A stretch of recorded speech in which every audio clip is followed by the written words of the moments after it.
partai telah resmi mengusung Prabowo Subianto sebagai bakal calon presiden 2024 mendatang. Mereka yakni Partai Gerindra, PKB, Partai Amanat Nasional, dan Partai Golkar. Sejauh ini, koalisi Pilpres 2024 terbesar ada di kubu Prabowo Subianto.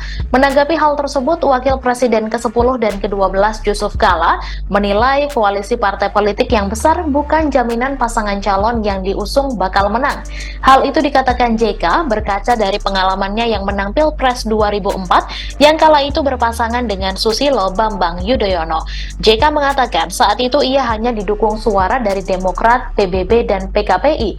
Namun dengan dukungan sedikit partai itu justru ia berhasil mengalahkan pasangan Megawati Hashim Musadi dengan total suara mencapai 60,62%. Dikutip dari YouTube Kompas TV, JK menjelaskan pengalamannya di tahun 2004 tersebut, di mana saat itu hanya didukung 11% dan 4 partai namun menangnya 60%.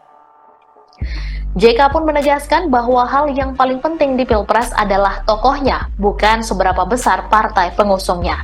Menurut mantan Ketua Umum Golkar itu, partai hanya mengusulkan, sehingga tidak menjamin kemenangan paslon. Sehingga menurutnya tak ada jaminan Prabowo Subianto menang di Pilpres 2024 hanya karena koalisi pendukungnya besar.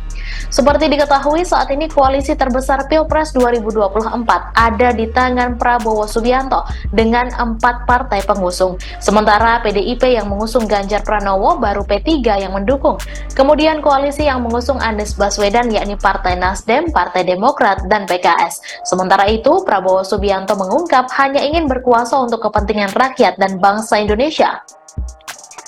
Sebelumnya diketahui, PAN Golkar resmi bergabung dengan PKB dan Partai Gerindra untuk mengusung Prabowo sebagai capres di Pilpres 2024-2029. Deklarasi dukungan itu disampaikan PAN dan Golkar di Museum Naskah Proklamasi Menteng, Jakarta Pusat pada Minggu 13 Agustus.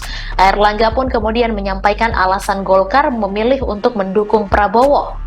Sementara itu, Ketua Umum PAN Zulkifli Hasan alias Zulhas juga menyampaikan alasannya mengapa memilih menjatuhkan arah dukungannya ke Prabowo. Hal tersebut lantaran PAN sudah bersama dengan Prabowo selama 10 tahun. Setelah mendeklarasikan dukungan tersebut, dilanjutkan dengan penyerahan surat dukungan kepada Prabowo dari Golkar dan PAN.